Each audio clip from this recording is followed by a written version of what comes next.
Kemana arah koalisi kekeluargaan? Dialog kita lanjutkan kembali di studio masih bersama Eriko Sotarduga, Wasekjen PDI Perjuangan, dan melalui sambungan telepon sudah ada peneliti politik Henry Satrio. Selamat pagi, Mas Henry. Selamat pagi. Mas Henry, ini kalau kita bicara soal koalisi kekeluargaan, di studio juga ada Mas Eriko ya. Ini nampaknya koalisi yang sejak awal juga kayaknya setengah hati atau bagaimana menurut Anda? Ya begini, bukannya setengah hati sebetulnya Mas, tapi memang ini kan sebuah koalisi yang bisa kita katakan dibentuk dalam kondisi coba-coba gitu ya. Oke. Jadi cobalah kita coba-coba nih, kita bisa nggak sih bikin koalisi lagi, kira-kira demikian. Karena kenapa saya katakan begitu? Ini sangat tiba-tiba dan kemudian arah tujuannya juga kan tidak terlalu jelas waktu itu. Pertemuannya hanya beberapa kali dan ini nampaknya terbukti dengan berbagai hal yang dilakukan oleh anggota koalisi kekeluargaan. Ini boleh nggak kalau saya katakan ini adalah koalisi emosional saja pada saat itu? Kalau emosional bukan kekeluargaan itu. Karena pernyataannya kan sangat eksplisit pada saat itu, yang penting calonnya bukan Ahok. Itu kan pernyataan yang sangat emosional. Nanti orangnya siapa juga belum tahu siapa. Iya, bisa dikatakan demikian. Dan kemudian sebetulnya begini, bukan emosional, tapi tujuannya sebetulnya waktu itu sama. Tapi kemudian akhirnya harus berpisah-pisah karena ternyata masing-masing anggota koalisi juga punya keinginan sendiri-sendiri gitu. Ya. Nah, hal ini kan sebenarnya terjadi kalau kita baca Mas Rudi sejak Pak BG dipastikan. Halo? Ya, terus kan. Sejak Pak BG dipastikan menjadi kepala BIN gitu ya, walaupun waktu itu belum dilantik, nah mulailah sempalan-sempalan terjadi di koalisi kekeluargaan. Tapi sih saya melihatnya begini, para anggota koalisi kekeluargaan ini nampaknya tidak ingin telat bergerak gitu ya, karena mereka kan punya pertanggungjawaban juga dengan konstituen. Kalau sampai mereka tidak mengajukan calon, pastinya konstituen mereka akan memandang mereka sebelah mata gitu. Ya. Bahkan Partai PAN saja yang memiliki 2 kursi katanya hari ini akan mengusung Ridza Ramli gitu. Jadi banyak hal yang terjadi, Mas Rudi. Tapi semua sih memang bermuara atau inti poinnya koalisi ini adalah di PDIP. Kenapa begitu? Mereka melihat bagaimana arah PDIP melangkah gitu. Jadi pada saat misalnya Pak BG dilantik, akhirnya mereka mulai berputar haluan. Atau mereka juga melihat sebetulnya nih PDIP ini kemana, kalau arahnya Ahok Jarot lagi, ya akhirnya mereka berputar haluan gitu. Jadi semuanya sebenarnya melihatnya PDIP. Ini sangat wajar karena di Jakarta PDIP memang sekarang jadi center point-nya. Bahkan sejak reformasi, hanya PDIP memang yang mampu meng-grooming pemimpin begitu banyak untuk dijadikan pemimpin-pemimpin daerah bahkan nasional. Ya.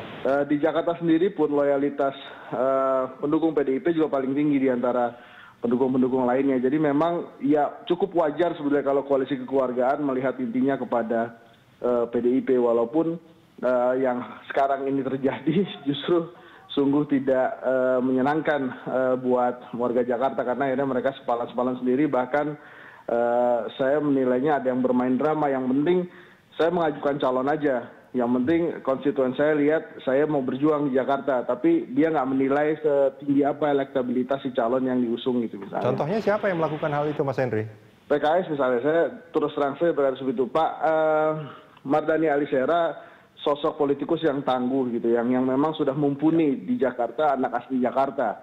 Tapi memang saya tidak melihat PKS mempersiapkan Pak Mardhani beberapa tahun lalu untuk menjadi sosok minimal wakil gubernur Jakarta. Nah ini kan saya menilainya kok ini seperti yang penting ada calon gitu. Padahal sebelumnya PKS kan ada beberapa nama juga yang cukup kuat. Misalnya mengajukan Pak HNW lagi maju, atau ada anak muda yang namanya Muhammad Idrus yang sudah bergerilya dengan Jakarta Keren, atau gosipnya akan memajukan atau memindahkan mantan wali kota Depok ke Jakarta gitu. Tapi kemudian membuat kejutan yang diusung adalah Pak Mardhani. Sebagai sosok politikus memang beliau sudah terbukti, tapi namanya PKS tidak mempersiapkan beliau memang untuk muncul di Jakarta. Nah, Mas Henry, ini kalau kita melihat tadi Anda katakan bahwa sebetulnya ini kan center point-nya di PDIP. Ketika semua partai politik itu yang berkoalisi di koalisi kekeluargaan menunggu apa yang dilakukan oleh PDIP, PDIP sampai sekarang belum melakukan apa-apa. Tapi mereka sebagian sudah mengambil keputusan. Apa yang terjadi menurut Anda? Ya karena gosipnya kan begitu keras, PDIP akan mengusung kembali Ahok Jarot gitu. Ini dan kayaknya kemudian, bukan hanya sekedar gosip ya, ini ya, karena ini salah satu yang dipertimbangkan juga oleh PDIP ya Bang Eriko ya?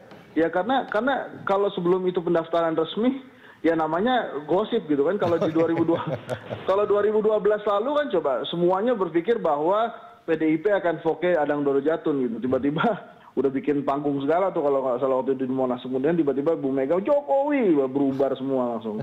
Nah makanya ini juga sama kejadiannya Mas Rudi, selama belum mendaftar ya gosip. Nah, karena ini masih gosip, sementara mereka harus segera mengambil keputusan, itu intinya ya. Iya betul. Dan bisa jadi ini keputusannya jadi terburu-buru sebetulnya. Jadi terburu-buru karena masih ada 8 hari lagi kan, dan itu masih bisa dipertimbangkan gitu. Dan ini memang situasi ini PDIP tahu persis ya, Bang Eriko ya? Ya, kalau saya sebenarnya, apa kabar Mas Henry? Sehat baik, Bang Eriko, sehat Bang Eriko. Sebenarnya kalau mau dikatakan saya tidak juga. Tadi saya sudah sampaikan, memang ada satu, sekali lagi tidak ingin dalam rangka menyombongkan, tidak. Tapi karena memang kita bisa maju sendiri dengan kursi yang cukup 28 ini, kita memang tidak ada terikat untuk terburu-buru menyampaikan siapa calon kita. Nah, di samping tapi itu deklarasinya juga, agak terburu-buru DPD itu ya? Nah, kalau seperti tadi saya sampaikan, DPD memang harus melakukan hal seperti itu. Karena kenapa? Mereka kan harus menyampaikan usulannya ke DPP. Harus menyampaikan apa yang terjadi. Usulan kan nggak perlu harus deklarasi kan? Nah, sah-sah saja. Di tingkat DPD kan itu hal yang wajar. Bagaimanapun ini kan proses politik. Seperti tadi saya sampaikan. Kalau kita katakan sebenarnya pilkada ini jangan menjadi sesuatu hal momok, tapi menjadi kegembiraan politik. Nah, ini dilakukan oleh teman-teman dan disampaikan juga namanya kan koalisi kekeluargaan. Seperti itu. Iya, kalau kegembiraan politik, tapi kalau tidak ada lawan tangguh, ini nggak akan jadi sebuah kalau kita mau bicara jujur sebenarnya, sebetulnya. Mas Rudi, Mas Henry tahu betul. Sebenarnya sekarang pun kalau kita mensurvei segala hal juga, memang ini kan semua belum pasti. Belum ada yang sebenarnya pasti. Yang bisa pasti sebenarnya hanya petahana, kan begitu kurang lebih ya Mas Henry ya. Yang lain ini kan masih belum pasti semua, masih bisa berkembang dalam 8 hari. Dan biasanya dinamika politik itu akan semakin kencang menjelang hari terakhir. Dan bisa ini berubah drastis. Tadi sudah diingatkan oleh Mas Henry, tidak ada yang tidak mungkin. Nah, untuk itulah sebelum mengambil keputusan nih, kalau di PDI Perjuangan, jangan sampai keputusan ini salah. Karena akibatnya 5 tahun masyarakat DKI Jakarta akan menjadi problem. Sudah berapa lama PDIP mempertimbangkan soal keputusan Cagup-Cawagup ini? Nah, tadi saya sudah sampaikan ada skenario 1, 2, 3. Nah, itu udah berapa lama itu Bang? Ini sudah lama. Artinya kan sebetulnya mestinya saat ini sudah ada keputusannya. Kan tadi tinggal saya deklarasinya saja. Sebenarnya keputusan ini diambil karena memang PDI Perjuangan harus rapat.